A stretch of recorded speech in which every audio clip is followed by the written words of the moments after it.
राधे राधे। आज की इस वीडियो में आप जानेंगे देवउठनी एकादशी 2025 में कब है, तुलसी विवाह कब है और इसका शुभ मुहूर्त, पारण का मुहूर्त और व्रत कथा क्या है। ठीक है, तो आज आप सब बने रहिए मेरे साथ मेरे चैनल पर। कार्तिक मास के शुक्ल पक्ष की देवउठनी एकादशी, जिसे कि हरि प्रबोधनी एकादशी भी कहा जाता है, ये साल की सबसे बड़ी एकादशियों में से एक मानी जाती है, क्योंकि इस दिन चतुर्मास समाप्त हो जाता है और इसी दिन भगवान विष्णु अपने 4 महीनों की योग निद्रा का त्याग करते हैं और इसी दिन तुलसी जी से विवाह भी किया जाता है और इसके बाद से ही 4 महीनों से रुके हुए सभी शुभ और मांगलिक कार्य एक बार फिर से दोबारा प्रारंभ हो जाते हैं। और इस बार एकादशी तिथि को लेकर भी बड़ा ही कन्फ्यूजन हो गया है, क्योंकि यह तिथि भी 2 दिन पड़ रही है। ऐसे में सभी भक्तों के मन में यही दुविधा है कि व्रत किस दिन किया जाएगा और तुलसी जी का विवाह किस दिन संपन्न कराया जाएगा, व्रत का पारण कब और किस समय किया जाएगा, हरिवासर का समय कब समाप्त होगा। और क्योंकि इस बार की एकादशी के दिन भद्रा भी लग रही है, तो ऐसे में भद्रा का वास कहाँ पर होगा और भद्रा काल कब समाप्त होगी। आज के इस वीडियो में संपूर्ण जानकारी आप सभी को जानेंगे। सबसे पहले तो भगवान विष्णु के इस वीडियो को लाइक करके कमेंट सेक्शन में जय श्री विष्णु जरूर ही लिख दीजिए। देखिए, इस बार एकादशी तिथि प्रारंभ हो रही है 1 नवंबर दिन शनिवार को सुबह 9:12 से और इससे पहले तक 10वीं तिथि रहेगी और एकादशी तिथि की समाप्ति होगी 2 नवंबर रविवार को सुबह 7:31 पर। ऐसे में इस बार देवउठान एकादशी यानी कि हरि प्रबोधनी एकादशी का व्रत कुछ कैलेंडर के अनुसार 1 नवंबर दिन शनिवार को रखा जाएगा, जो कि 10वीं तिथि युक्त एकादशी कहलाती है। लेकिन आप सभी को याद दिला दूँ कि 10वीं तिथि युक्त जो एकादशी होती है उसे शुद्ध नहीं माना जाता है। जब एकादशी व्रत 2 दिन पड़ता है, यानी कि 2-2 दिन तक एकादशी लगी होती है, तो ऐसे में मोक्ष प्राप्ति की कामना रखने वाले सभी भक्तों को शुद्ध एकादशी यानी कि दोष रहित एकादशी जो होती है, द्वादशी में जो पड़ती है एकादशी, उस दिन का ही व्रत रखना चाहिए। तो ऐसे में 2 नवंबर रविवार को द्वादशी तिथि युक्त एकादशी रहेगी। तो जितने भी वैष्णव संप्रदाय के लोग हैं और मोक्ष प्राप्ति कामना वाले लोग हैं, ये सभी 2 नवंबर रविवार को ही एकादशी का व्रत रखेंगे और अगले दिन व्रत का पालन करेंगे। लेकिन अधिकांश लोग इस बात को अनदेखा कर देते हैं और जिस दिन एकादशी लगती है उसी दिन एकादशी का व्रत रख लेते हैं। तो ऐसे में गृहस्थ जन चाहे तो 1 नवंबर शनिवार को व्रत रख सकते हैं, नहीं तो आप 2 नवंबर रविवार को शुद्ध एकादशी का व्रत सभी भक्तों को रखना चाहिए। बात कर लेते हैं शनिवार के मुहूर्त की। तो देखिए, इस दिन ब्रह्मा मुहूर्त का समय सुबह 5 बजे से 5:48 तक रहेगा और सूर्योदय का समय सुबह 6:36 पर होगा और वही सूर्यास्त होगा शाम 5:44। प्रातःकाल की पूजा का सुबह 5:15 से 6:33 के बीच में कर सकते हैं और शाम की पूजा शाम को 5:36 से 6:54 तक कर सकते हैं। और बात कर लेते हैं भद्रा काल की।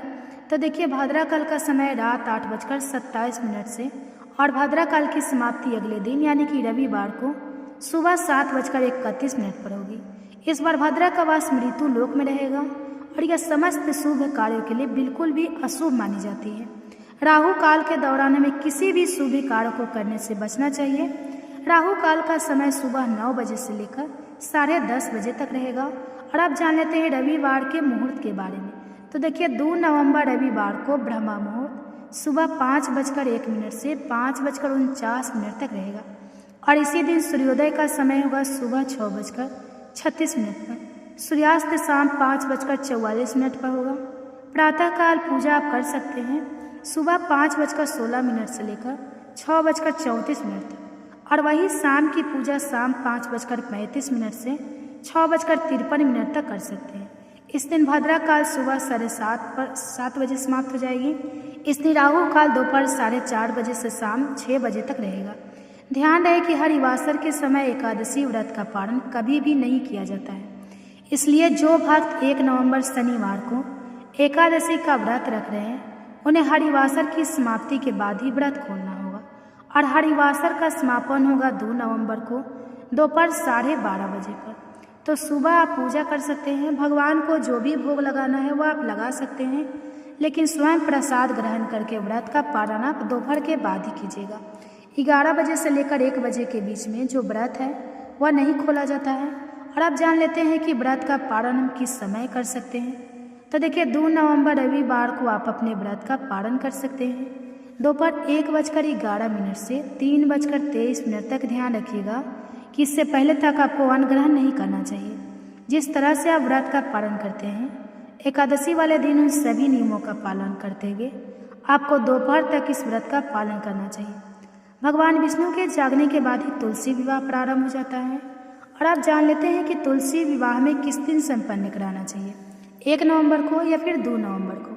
तो देखिए जैसा कि मैंने आपको पहले भी बताया कि 1 नवंबर शनिवार को भी एकादशी पड़ रही है, तो ऐसे में आप चाहे तो 1 नवंबर को शाम 5:36 से 6:54 के बीच में आप तुलसी जी का विवाह करा सकते हैं। ध्यान रखिएगा इस बार पंचभिक्षु भी 1 नवंबर शनिवार के ही प्रारंभ हो रहे हैं। 2 नवंबर रविवार को तुलसी विवाह अगर आप कराना चाहते हैं तो इसका शुभ मुहूर्त रहेगा शाम 5:35 से 6:53 तक। जो लोग एकादशी या द्वादशी तिथि के दिन तुलसी जी का विवाह ना करा पाए, वे सभी एकादशी के लेकर कार्तिक पूर्णिमा तक कभी भी ब्रह्मा मुहूर्त में या फिर गोधूली बेला में मुहूर्त में तुलसी जी का विवाह भगवान विष्णु से या फिर शालिग्राम जी से संपन्न करवा सकते हैं। और आप चाहे तो लड्डू गोपाल जी से भी तुलसी जी का विवाह संपन्न करवा सकते हैं। तो एकादशी से लेकर कार्तिक पूर्णिमा के बीच में किसी भी दिन आप चाहे तो तुलसी जी का विवाह संपन्न करा सकते हैं। लेकिन ज़्यादातर लोग देवउठनी एकादशी के दिन ही तुलसी जी का विवाह कराते हैं। तुलसी जी का विवाह करवाना बहुत ही पुण्य का कार्य होता है। भगवान विष्णु और तुलसी विवाह का अर्थ ही है धरती और भगवान का मिलन। तुलसी को पृथ्वी की बेटी और श्री हरि विष्णु को पालन करता माना गया है। इस दिन शुभ कार्य की शुरुआत भी होती है, जैसे कि विवाह, गृह प्रवेश, मुंडन, नामकरण इत्यादि। तुलसी विवाह करने से कुमारी कन्याओं को सुयोग्य वर की प्राप्ति होती है। तुलसी माता वृंदा देवी का रूप है जो भगवान विष्णु की परम भक्त थी। इस दिन तुलसी जी को दुल्हन की तरह सजाकर शालिग्राम जी या भगवान विष्णु जी से विवाह कराया जाता है, जिससे घर की लक्ष्मी का वास बना रहता है। अगर आप जानना चाहते हैं कि तुलसी विवाह अकेले अपने घर पर हम बिना पंडित की सहायता से काम समारोह में कैसे संपन्न करा सकते हैं, सरल पूजा विधि अगर आप देखना चाहते हैं तो मेरे चैनल वंदना काव्या को सब्सक्राइब कर लीजिए, ताकि आने वाले कुछ दिनों में मैं आप सभी को तुलसी विवाह सरल तरीके से कैसे संपन्न करा सकते हैं इसकी वीडियो जल्दी ही चैनल पर डाल दूंगी। तो आप सभी उसे जरूर ही देख लीजिएगा। साथ ही व्रत पर्वों से जुड़े रहने के लिए मेरे चैनल को सब्सक्राइब करने के साथ पास वाले बेल आइकन को जरूर प्रेस कीजिएगा और इस वीडियो को ज़्यादा से ज़्यादा हर एक सनातनी हिंदू भाई बहन के साथ शेयर करना बिल्कुल भी मत भूलिएगा। आज्ञा चाहूँगी आप सभी को तुलसी विवाह और देवउठनी एकादशी की हार्दिक शुभकामनाएं।